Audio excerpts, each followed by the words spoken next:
Hi, everybody. Welcome to Conversations with Busy. I hope you enjoyed today's story. And if you do, please subscribe. Here we go.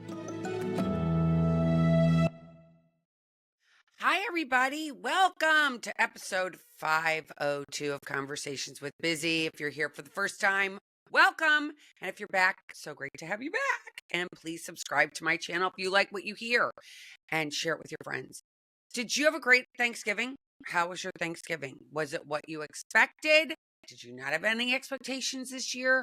How was it? How was it? I hope you had a good one. I had a great one, and it's interesting. Today, my topics are forgiveness, the holidays, sobriety, and faith, and the power of connection. And I do have to say that this holiday season, I did not have my kids. I had one dear friend, and the rest were sober. I mean, were sober. The rest were strangers that I had invited. I invited a young woman that I met at my storage unit, who had nowhere to go. And then my husband invited some people that are living in Florida to get sober, and they're living in halfway houses. So they needed a place to come. So they came. And then someone new in our neighborhood, they came. So it was a table of 10. And we cooked everything. It was crazy. I started cooking on Wednesday. I was starting to make everything I was making. I made three different kinds of stuffing, two different kinds of cranberry sauce. So I was totally in the mode of like baking and cooking and cooking and cooking and trying things. And I was calling my daughter and saying, wait a minute, how do you make a pumpkin roll? And I'd throw one away. I felt like I was on the Great British Bake Off. Because it's one of my favorite shows. So the Great British Bake Off, they'll be making something and they throw it in the trash. And it might not have been what Hallmark again would probably want it to be. It wasn't Norman Rockwell, but it was my own Norman Rockwell. Actually, it was sharing Thanksgiving with people that had nowhere else to go. And my kids go with their dad every Thanksgiving, so that's where they were, and enjoying themselves there, which I'm so glad they did, and made their more memories with all of their cousins and aunts and uncles. And I'm so happy that they did that. And also this weekend we had our first Bible study, our online Bible study. It was small, but it was intimate and it was lovely. And we actually decided that we are going to use Father Mike Schmidt's Advent series called Face to Face, and it was amazing. It was raw. It was amazing. If you are interested, please join in. If you miss one, it doesn't matter. You just come when you can, and just share and listen for an hour on your Sunday afternoons at 4 p.m. Eastern time. If you're interested, the information will be in the description today. And it's just nice to get closer to God and be in this place where you're like, oh my gosh, we can talk about shame. We can talk about what we're carrying in our hearts for that week.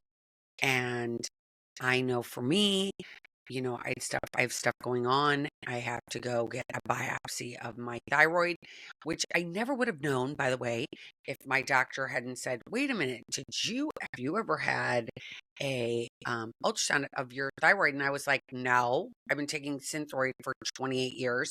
And she's like, well, maybe we should get a picture of it. And I'm like, wow, well, that's a good idea.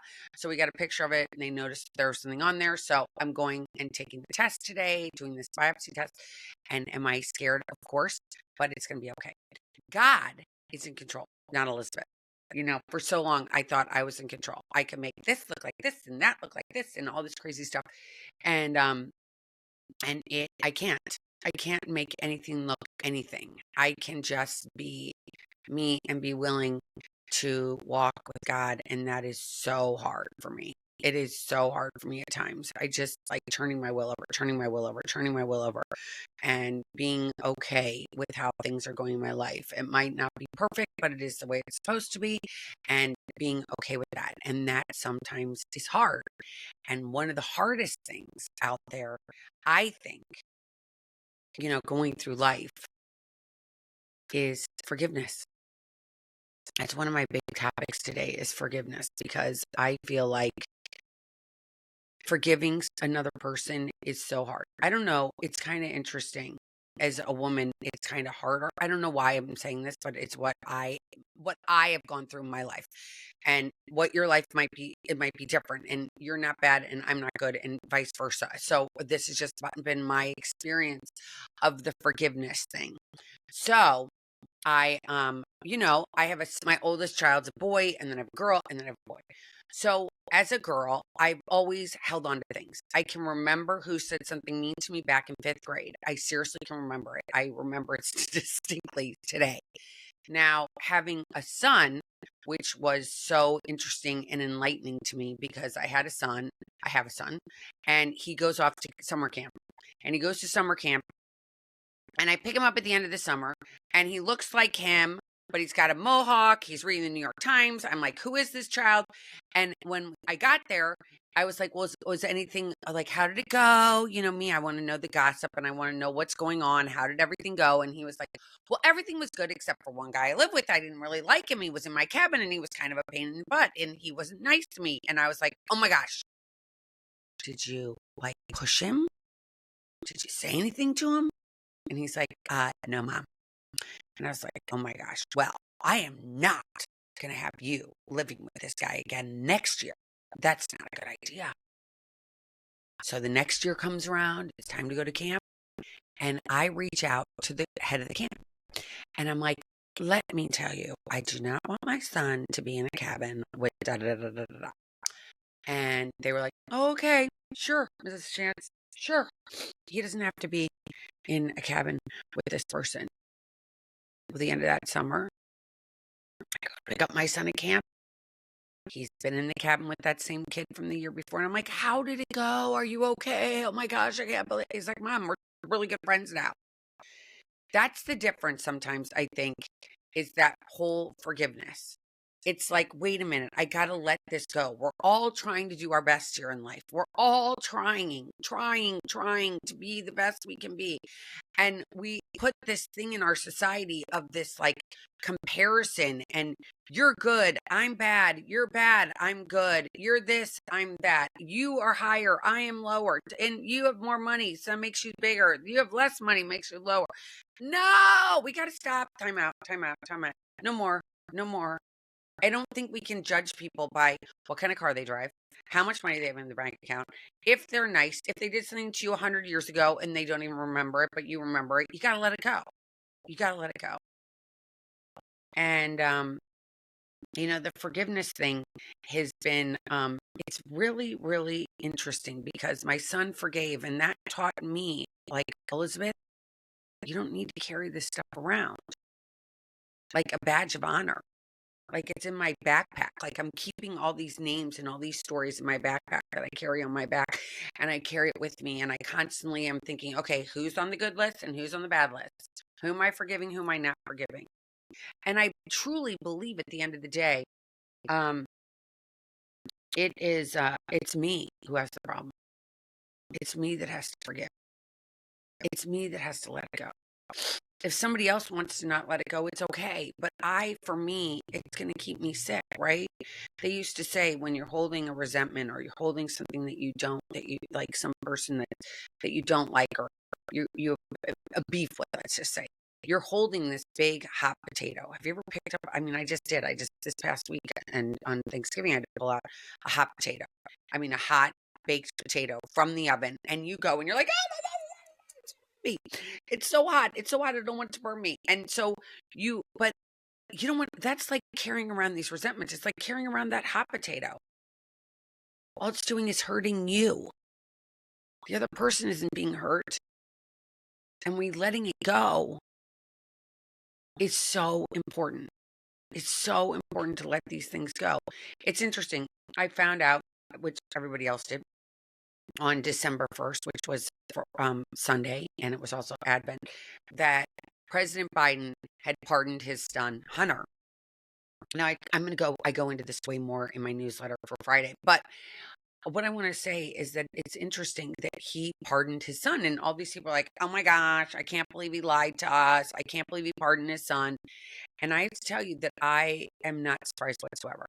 Now, I don't know if any of you know this, and again, I go more in depth in this in my newsletter, but his mother, the mother that gave birth to him, who died when he was 3 years old, and his brother Bo was 4, and his sister was like 15 or 16 months old, and his mother died. Her maiden name was Hunter. So he's named after his mother, and he's an addict, and he has trauma, big time trauma. I'm sorry, my nose keeps running. Big time trauma. And his trauma, it like started at 3, right? He had a severe brain injury from this car accident that he actually lost his mom in, and his baby sister. His mother got into an accident with an 18-wheeler head on, and she died, and the baby died, and Bo and Hunter lived. And then fast forward, Bo dies when Hunter's 45. Hasn't beat his addiction.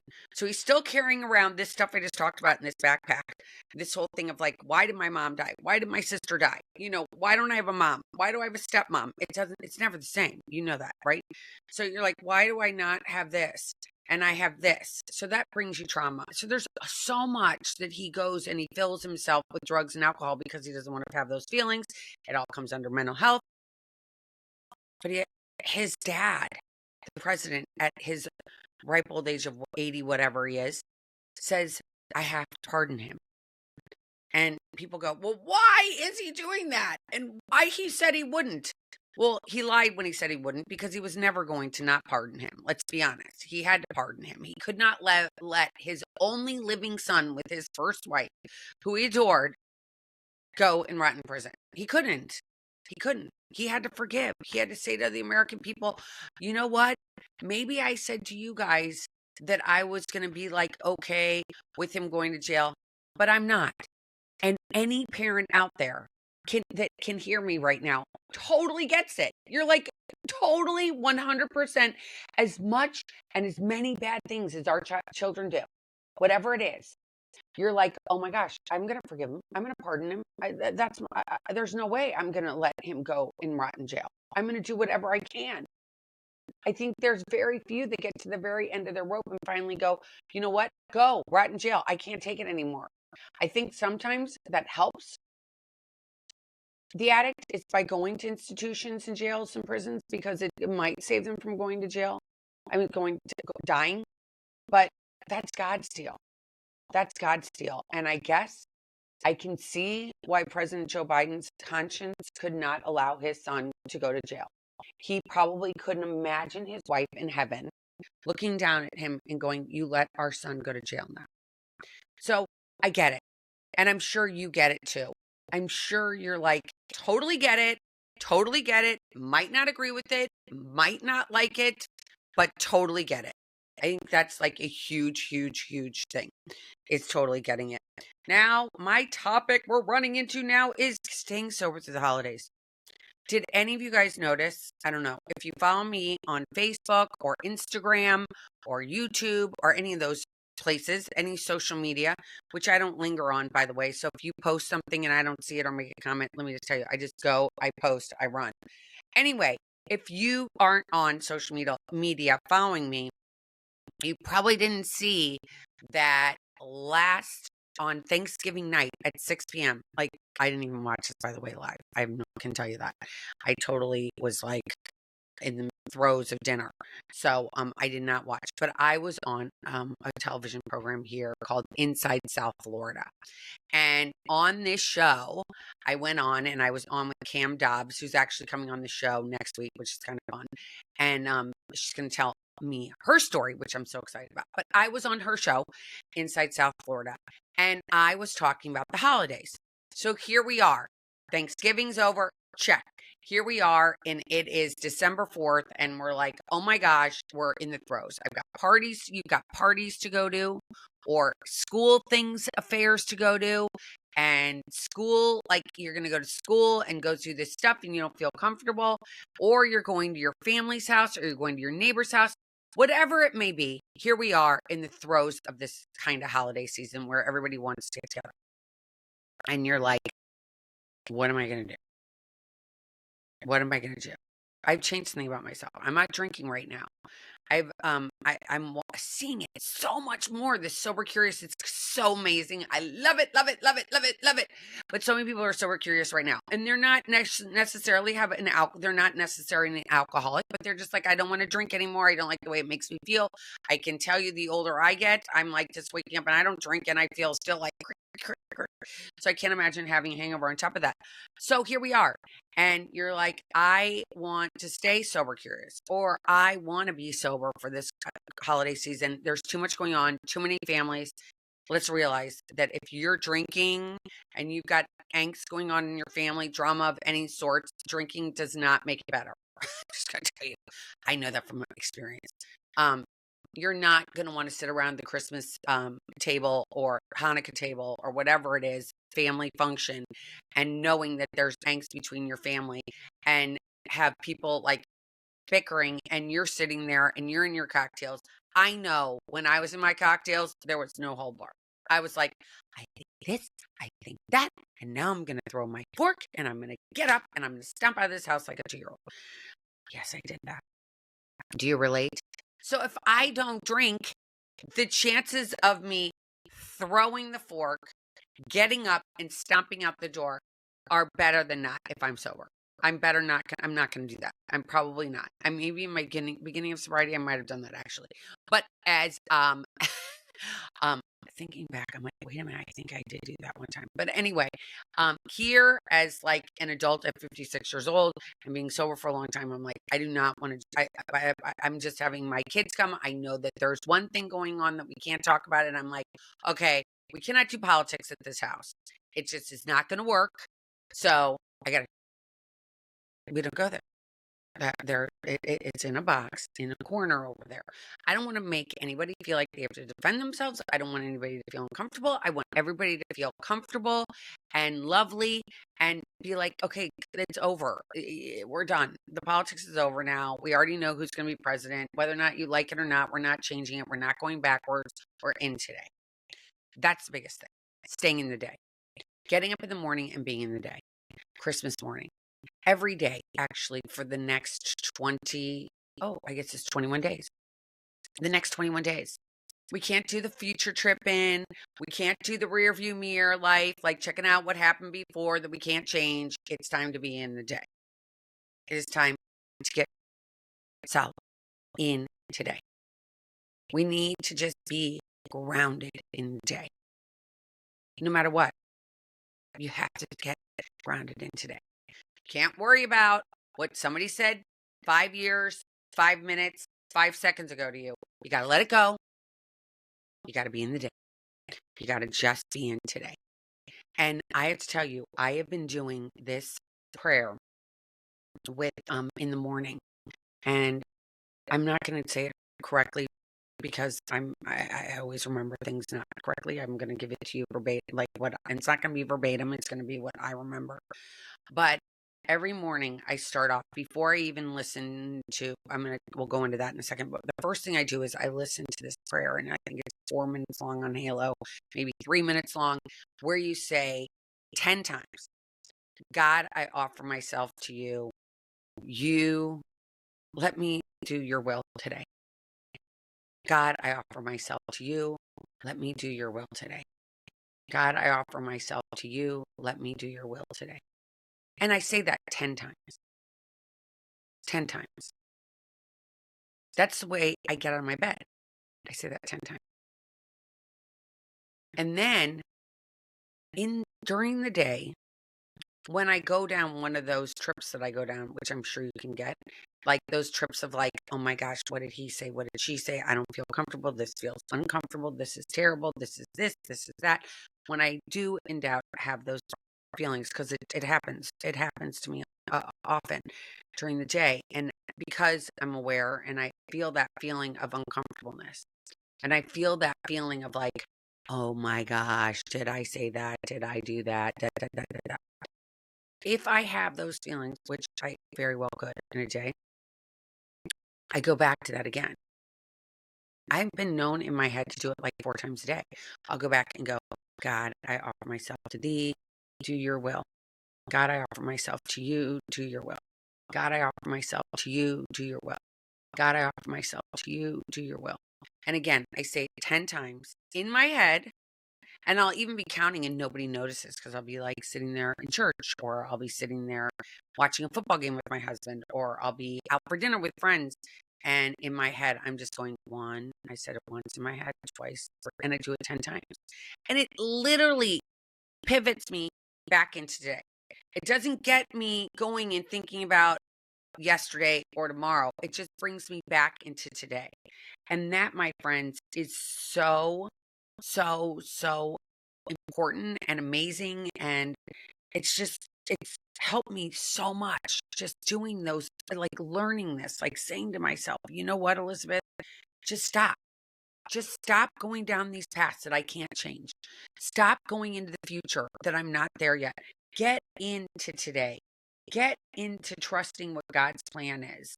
So I listen to that. Now, if you want to know the prayer, let me know. Email me at elizabeth@elizabethchance.com. I will send you the exact link for this on Halo. Then I am doing two, not one, but two different things in the morning. So I listen to, I'm turning turning my will over. I listen to that. Then I listen to, I'm listening to there's an Advent challenge on Halo. And I think Gwen Stefani's involved, like a bunch of famous people who I don't really care because they're human beings and they're going through Christmas too. They're just sharing. And, but that is really interesting. So I'm doing that in the morning. I listen to that. And then I just found through my church, St. Vincent's Fair here in Delray Beach, Florida, they're doing a different Advent, which is geared towards kids, but I am finding it so helpful for me. So day one, they talked about, it was Mary and Joseph, and they're talking to a neighbor kid. And so they talked about their, like, it's just interesting. And then they're doing it backwards. So Mary's pregnant, and they're telling her not to do this. So that was story one. And then day two was about Cain and Abel. And it just started yesterday. So it started on the 2nd, I think. So the 2nd and the 3rd. And as you guys know, I record this the day before. So it's interesting. So I'm doing that. That I do before I even get out of bed. I get into this mode of like, where are we in Advent? Where are we in the calendar of the Bible? Where are we in the world today? Because I believe that, for one, it's time to get closer to God. Then further, I think God has been removed from too much stuff. I love that the state of Oklahoma has brought the Bible back into schools. I think it's absolutely amazing. And I think that it's time to bring light back everywhere. As you guys know, I love the light. It's like my jam. So I want to be in the light of God. So sharing this with you guys has been so rewarding, and getting into these places, because I don't even know, I've never read the Bible from beginning to end. And I think that's a Catholic thing. I don't know. I heard about that somewhere, that it was a Catholic thing. I don't know if that's true or not, but I've never done it. So we're starting the Bible in a year in starting January 1 with that. But for this month, we're doing Advent, as I just mentioned. And I'm doing that through Ascension with Father Mike Schmitz. And he is doing a face-to-face Advent. And every day he has a short video. I mean, day one was obviously a little bit longer. I think it was 20, maybe 30 minutes long of the video. And then each other day that I've gone through since the first has been about 6 minutes, 7 minutes long. So it's way shorter. And making notes about it. And on day one, I watched it with some of the people in the Bible study that I'm doing online on Zoom. And if, again, you're interested, email me, elizabeth@elizabethchance.com. But I will put the links for it for this Sunday. But we watched the video, and then we talked about it. And it was really raw and really nice, because the truth is, at this point in life, we need community. We need each other. We need to support each other. I watched this thing on I did watch this thing. I don't watch really anybody I know. I always watch strangers on Instagram. And I was watching this woman, and she had this woman. It's something for over 50-year-old women. So obviously that's me. And she had this woman on, and the woman was talking about her friendships in her life and her relationships in her life. And she said the most hurt she's been is from her relationships from her girlfriends. And I can attest to that. I mean, when you're in a group with women and then they turn their back on you, it's so painful, so painful. And I can't even describe, right? It's so hard and so painful to walk through. And so, this Bible study that I'm doing is, I am hoping that it's going to build these friendships, right? It's going to build friendships that are going to be hopefully lifelong, or as long as they're supposed to be. But I hope, because we are opening up to each other, and we are being raw with each other, and we are being kind, and we're being soft, and we're not being like taking inventory of everybody. We're just being loving and kind and leaving a place to be open and share. Has been just, it's what I've longed for a really long time. I want to be able to be with women that are all different from all over the country, and be able to talk about things that are bothering us, and things that like real conversations. Like, I don't care what kind of jeans you wear, or who cares? It's the material stuff. I wasted too much time talking about that. I want to talk about what your relationship with God feels like. What is your relationship with your family right now? How are you dealing with forgiveness in your life? What are you finding challenging today that you wish you weren't finding challenging, and you wish you could talk to somebody about? That's what this is all about. It's coming together as a community that I'm building on Zoom, so everybody can do it. I feel like connection is that's the biggest thing that COVID stole from us, in my opinion, is the connection, is the ability to go, wait a minute, I want to be together with you. I want to be together with these people. I want to come together. I don't want to be apart. I don't want to look at this person like that person, whatever. It's so fascinating to me because, and this is just a little short story I got to throw in here. So this morning I'm walking my dogs, and there's new people that live down the street from me. And they, during the election, they had different signs than I did, and you guys already know what those said. They did not say Trump, and they said something else. And now the election's over. So, okay, it's done. It's over. We already know who won by popular vote, done by everything. And I saw them walking this morning, and I said, good morning. And the woman was like, good morning. I'm like, it's really chilly. Hence my nose is running, because it's very cold in Florida. I know it's not like negative something where it is in parts of the country, but it's cold for Florida. It's like the high today is going to be 69, which is kind of cold for here in South Florida. And I said, oh my gosh, it's Burr. And she goes, not really. I was like, really? Really? I'm trying to extend like an olive branch and just say hi. Can't we be friends even though we didn't vote for the same person? I guess not. I guess not. That was my bad. My bad. Because I'm thinking that they're new. I've got another new neighbor. I'm like, gosh, I should have an open house for all the neighbors to come by and enjoy some Christmas festivities.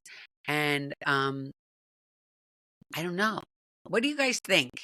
Do you think I should do it, even though they're kind of cold? Should I just do a neighborhood, like come over and enjoy and just have hors d'oeuvres and just have it be fun? I don't know. What are your thoughts, even though these people are kind of rude? Do I do it anyway? I love Christmas. My house looks like Mrs. Claus threw up on it again. But what do you think? Do you think I should do it? I don't know. Let me know. Let me know what you think. And so I hope you enjoyed today's podcast. It's been fun doing conversations with Busy. I love that so many people have written to me and go, oh my gosh, I'm going to listen. I'm going to tell this person to listen. I'm going to tell that person to listen. Oh my gosh. And I feel so grateful for that. If you like today's podcast, please share it with your friends. Please subscribe. It means something to me. Nobody knows how much it means something to me. It's like, sometimes I can tell you I get down. I'm like, nobody's watched me. Oh my gosh. So I made notes, you guys. Can you believe it? I'm making notes these days. I'd love if you're out there and you're listening and you have a story and you have something you want to share and you don't want to carry around shame and you don't want to carry around not forgiving people and you want to feel clean, you just want to let it go and you want to share and you think somebody could benefit from your story, please reach out to me. I'd love to have you on the show. I'd love, love, love, love, love. And you don't have to be an alcoholic, just anybody that has a story that you feel like sharing. I would love to have you on my show. Email me, Elizabeth@elizabethchance.com. Go check me out, please, please, please, please, please. And I guess we all have to get to this place, and just not judge anybody. I think like so many people are judging Joe Biden, and I don't think I think that's kind of hard. We got to forgive people, you guys. We got to forgive. It's time to move on. It's like new world is coming. 2025, it's almost here. I can't even believe it. The person that comes to do my lawn was just here, and I'm like, oh my gosh. He's like, I'll see you next year. And I'm like, oh my gosh. Obviously, he's not my lawn mowing guy. He's the guy who sprays for the bugs and stuff here in Florida. But I was like, oh my gosh. So here we are, you guys. We get to learn forgiveness. We get to learn to let go. We get to learn how to enjoy life the way it is today. And so thank you for listening, you guys. Thank you for being here. Thank you for supporting me like you always do. And I want to wish you a Merry Christmas, a Happy Hanukkah, Happy Holidays if that's your jam, whatever it is. We got how many more weeks do we have to do? I think we have 4 more weeks that we're going to be on here before this is over. 4 or 5 more weeks. We have conversations with Busy during the holiday season. So again, if you have a story to share, reach out to me. If you have thoughts about me having a neighborhood get together, reach out to me. If you want to join the Bible study, the information is going to be in the description, in the notes that go on the side of this podcast. So reach out. You are not alone. I promise you that. And I'm sending big love and big hugs to you all. And I will be back on next Wednesday. I have a guest on Monday with an amazing mocktail. Just got to tell you that about it. But anyway, that's enough of me. I'm going to shut up now and I am going to get busy. And I'm going to get out of here. So have a fabulous day. And I will talk to you soon. Take care. Bye. Thanks for listening to Conversations with Busy. I hope you enjoyed today's show. If you did, if you could subscribe, that would mean the world to me. And follow me on all social media. And you can also get my newsletter every Friday morning into your inbox. Just go to elizabethchance.com and subscribe. Take care.